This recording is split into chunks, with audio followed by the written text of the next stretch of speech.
ரொம்ப பெரிய வேலை முக்கியமான வேலையை பத்திரிகை வைக்கிற வேலை ஒரு மாசம் 10,000 ரூபாய் ரொம்ப சந்தோஷம் கல்யாணம்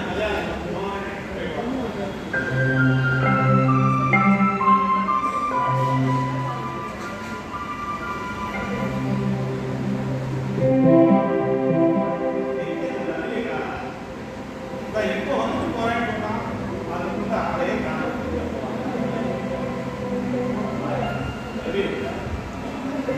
இப்போ வந்துடுறேன் அப்படின்னு சொல்லிட்டு போனேன் அது என்ன எவ்வளவு நேரம் அவங்க காரணம் பார்த்துக்கிட்டே இருக்கு